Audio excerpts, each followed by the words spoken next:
আচ্ছা, তো আজকে মূলত তিনটি বিষয়ে, তিনটি বিভিন্ন ঘটনায় আপনাদের অবগত করার জন্য এখানে ডাকা হয়েছে।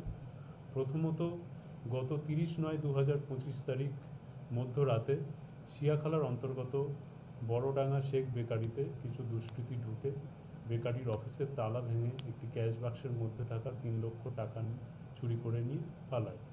তো এই ঘটনার পরিপ্রেক্ষিতে চণ্ডীতলা থানাতে একটি কেস রুজু হয়, যার নাম্বার চণ্ডীতলা থানা PS case number 742/25, dated 30/9/2025, under section 334(1) এবং 302/2 ভারতীয় ন্যায় সংহিতা। তো এই কেস রুজু হওয়ার সাথে সাথে চণ্ডীতলা থানার পুলিশ তদন্তে নামে এবং পুলিশ সূত্র মারফত, মানে বিভিন্ন সূত্র মারফত খবর পেয়ে আমরা বাপ্পা শেখ নামে এক ব্যক্তিকে গ্রেপ্তার করি এবং তাকে জিজ্ঞাসাবাদ করলে সে এই ঘটনার সম্পূর্ণ দায় স্বীকার করে।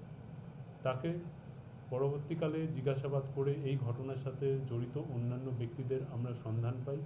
তাদের নাম হচ্ছে রাম মণ্ডল, শেখ রশিদুল আলী এবং মবিদুল শেখ মবিদুল।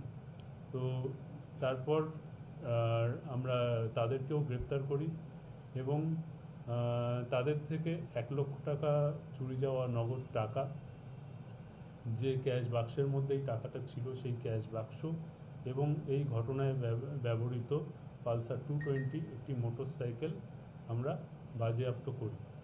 আসামিদের শ্রীরামপুর আদালতে পেশ করা হলে তাদের 14 দিন জেল রিমান্ডের নির্দেশ দেয় মহামান্য আদালত। এটি 1 নম্বর ঘটনা।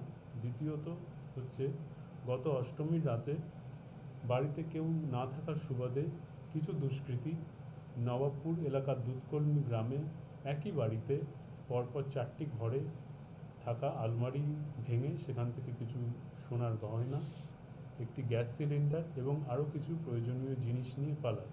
এই ঘটনার পরিপ্রেক্ষিতে চণ্ডীতলা থানাতে একটি মামলা দায়ের হয়, যার case number Chanditala PS case number 750/2025, dated 2/10/2025, under section 305 BNS.